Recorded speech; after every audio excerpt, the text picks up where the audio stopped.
Do you like stories, myths, and legends? Maybe about giants, dwarfs, and heroes? In this story, we'll meet two very helpful girls who don't seem to be scared of anything.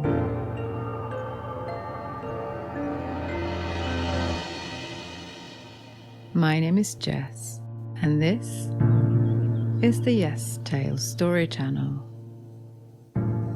I'm here to tell you stories from all over the world, some famous, some forgotten. And when the story finishes, the sound of the rain keeps playing, helping you fall into a soothing sleep. If you like hearing interesting stories, feel free to subscribe or give us a like. But for now, make sure you're warm and snug. Clear your mind from any worries. Take a deep breath.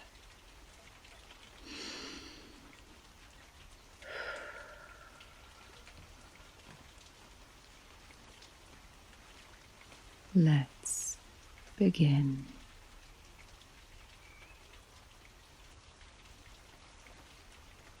A poor widow once lived in a little cottage.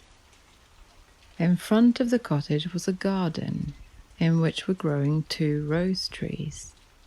One of these bore white roses and the other red. The widow had 2 children who resembled the rose trees. One was called Snow White and the other Rose Red, and they were as well behaved and loving, busy and untiring as any 2 children ever were. Snow White was more gentle and quieter than her sister, who preferred to skip across the fields, look for flowers, and catch small summer birds, while Snow White stayed at home with her mother, either helping her in her work or, when that was done, reading aloud. The 2 children had the greatest affection for one another. They were always seen hand in hand, and if Snow White said to her sister, "We will never leave each other," the other would reply, "Not while we live," and the mother adding, "That which one has, let her always share with the other." They constantly ran together in the woods, collecting ripe berries, but not a single animal would have injured them. Quite the opposite. They all felt the greatest admiration for the young creatures. The hare came to eat parsley from their hands, the deer grazed by their side, the stag bounded past them unheeding. The birds, likewise, did not stir from their branches, but happily kept singing. They never experienced misfortune, and if they got lost in the woods, they would lay down on the moss to rest and sleep until the morning. And their mother was never worried about their safety and felt no fear for them. Once, when they had spent the night in the woods and the bright sunrise awoke them, they saw a beautiful child in a snow-white robe shining like diamonds, sitting close to the spot where they had rested. She arose when they opened their eyes and looked kindly at them, but said not a word, and passed from their sight into the woods. When the children looked around, they realized they'd been sleeping on the edge of a cliff, and would surely have fallen over if they had gone forward 2 steps further in the darkness. The mother said the beautiful child must have been an angel who watches over good children.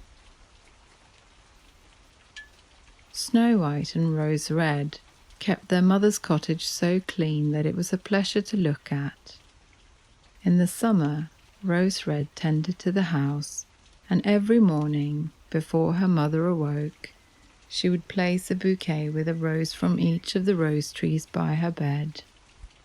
In the winter, Snow White made the fire and put on the kettle, after polishing it until it was as bright as gold. And in the evenings when the snow was falling, her mother would ask her to bolt the door, and then, sitting by the fire, the good widow would read aloud to them from a big book while the girls were sewing. Close by lay a lamb, and a white pigeon with its head tucked under its wing was on a perch behind.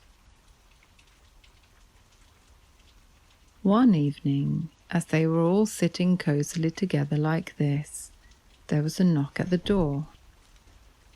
"Make haste, Rose Red," said her mother. "Open the door. It's probably a traveller seeking shelter." Rose Red unlocked the door accordingly, expecting to see some poor man, but it was nothing of the kind. Outside stood a bear that thrust his big head in through the open door.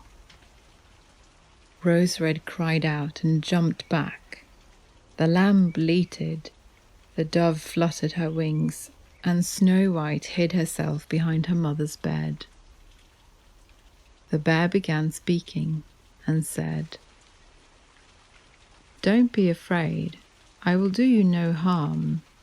I'm half frozen and would like to warm myself a little by your fire." "Poor bear," the mother replied. "Come in and lay by the fire.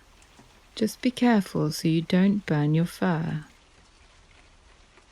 Then she called Snow White and Rose Red, telling them that the bear was kind and would not harm them.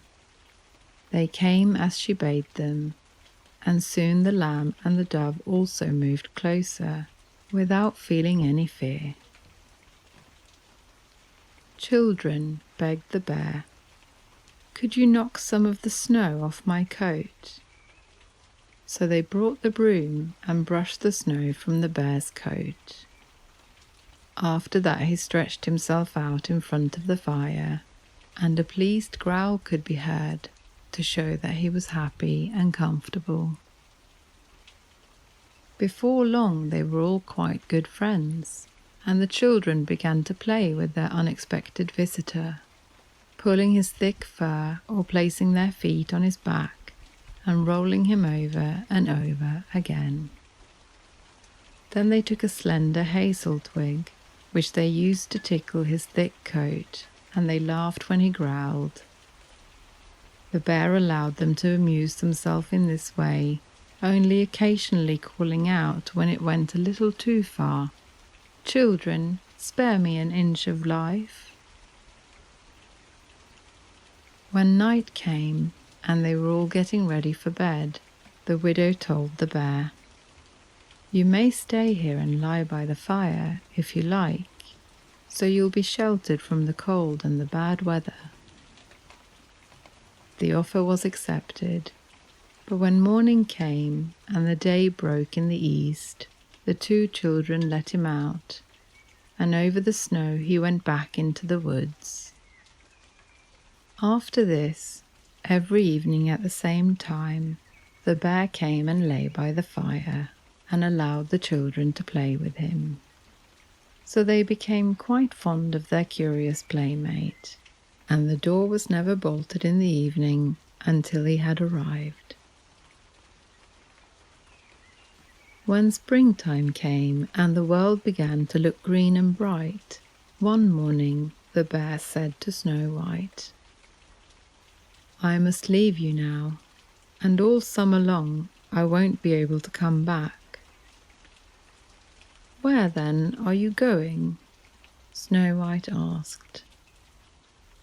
"I have to go to the woods to protect my treasure from the dwarfs.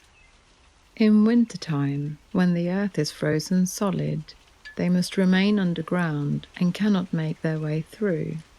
But now that the sunshine has warmed the earth, they can come to the surface, and whatever they get their hands on or bring to their caves seldom, if ever, sees daylight again."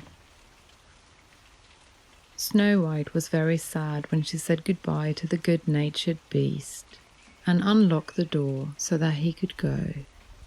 But as he was going out, he was caught by a hook in the lintel and a piece of his fur was torn. Snow White thought she saw something shining like gold through the tear, but he left so quickly that she could not be certain what it was, and soon he was out of sight among the trees.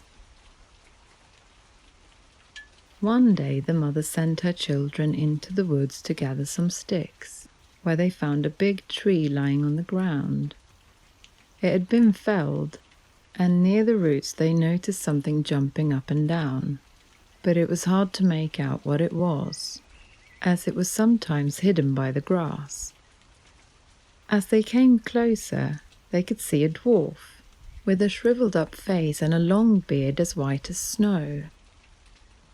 The beard was caught in a gash in the tree trunk, and the tiny fellow was hopping to and fro like a dog at the end of a string, but he could not manage to free himself. He stared at the children with his red, fiery eyes and called out, "Why are you standing there?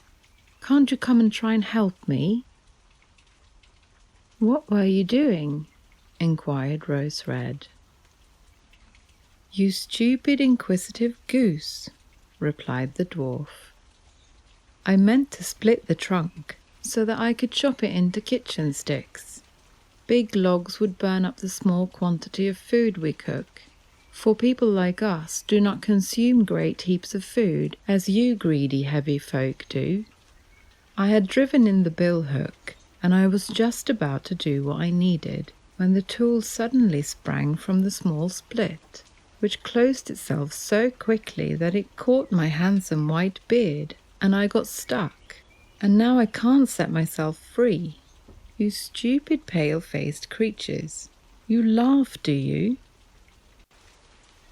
In spite of the dwarf's bad temper, the girls tried as best they could to release the man, but to no avail. The beard would not be moved. It was wedged too tightly.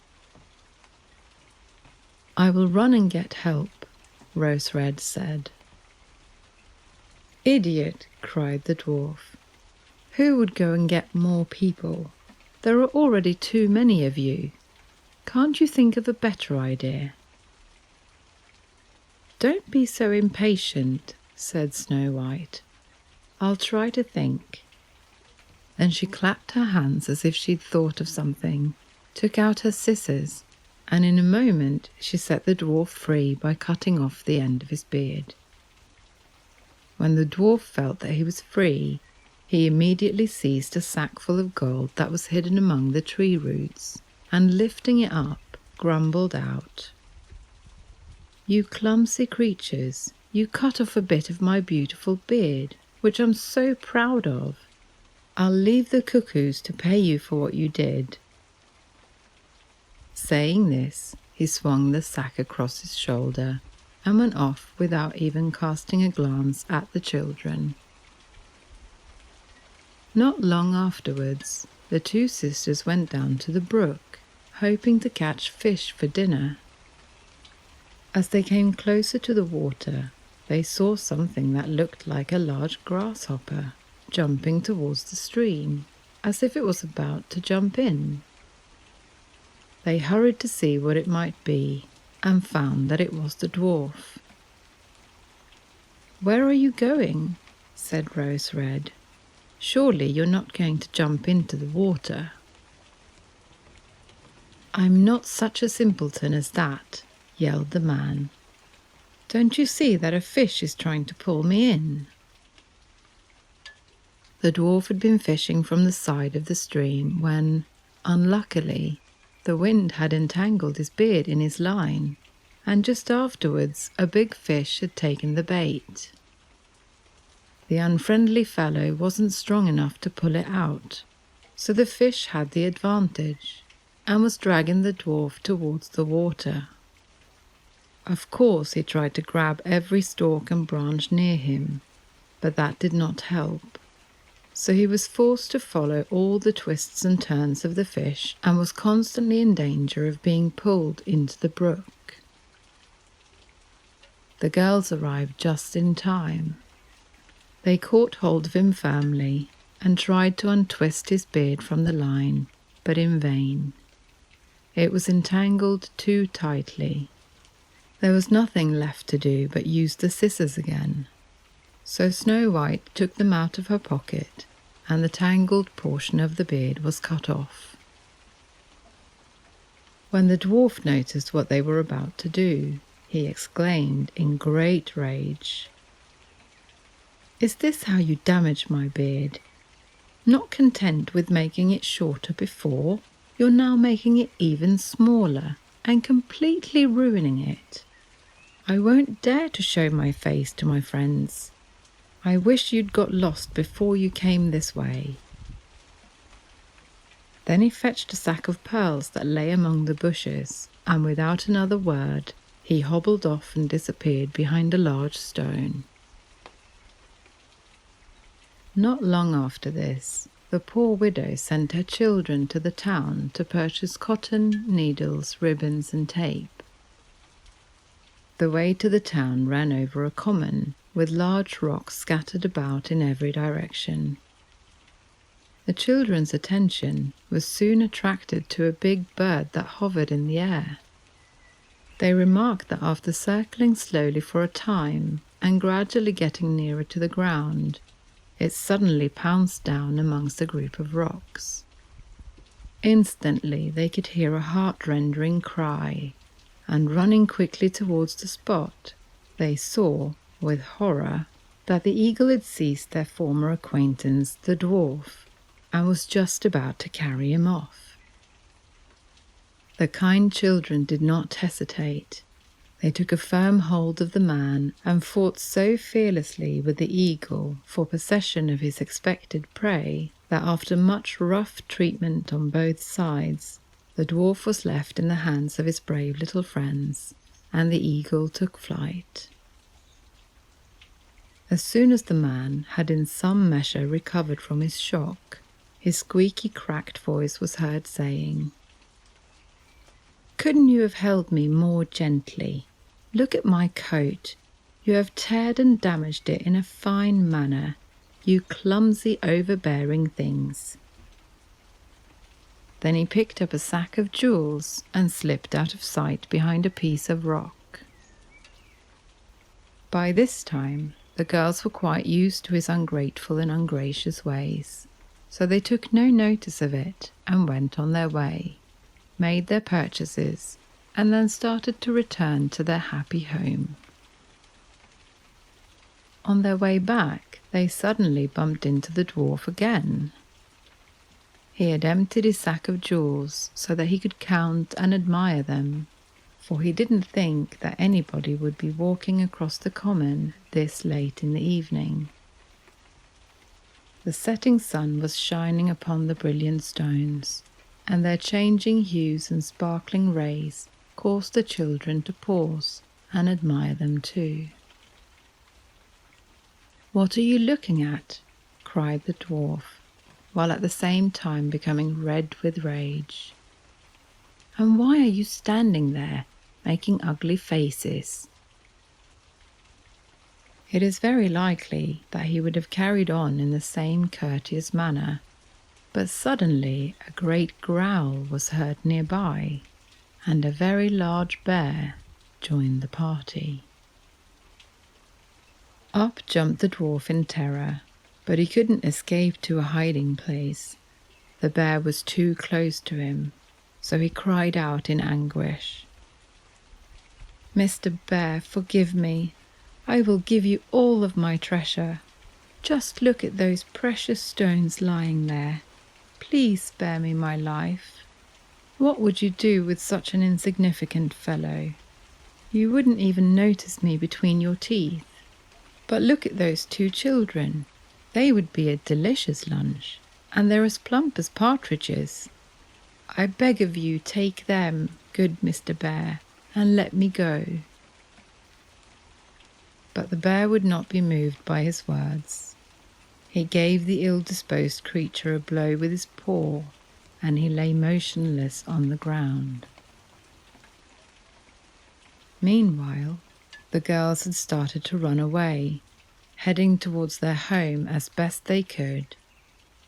But all of a sudden, they were stopped by a well-known voice that called out, "Snow White, Rose Red, stop. Don't be afraid. I will accompany you." The bear came running towards them, but as he reached their side, suddenly the bearskin slipped to the ground, and there before them stood a most handsome man, completely dressed in gold, who said, "I am the son of a king, but I was enchanted by the wicked dwarf over there. He stole my treasure and compelled me to roam the woods transformed into a big bear until his death would set me free. Therefore, he's only received a well-deserved punishment." Rose Red and Snow White and the prince all went back to the cottage, and some time afterwards Snow White married the prince, and Rose Red married his brother, and between them they shared the enormous treasure that the dwarf had collected in his cave. The old mother spent many happy years with her children. When she left the cottage, she took the 2 rose trees with her and planted them in front of her window, where they continue to bear the most beautiful roses, red and white, still to this day.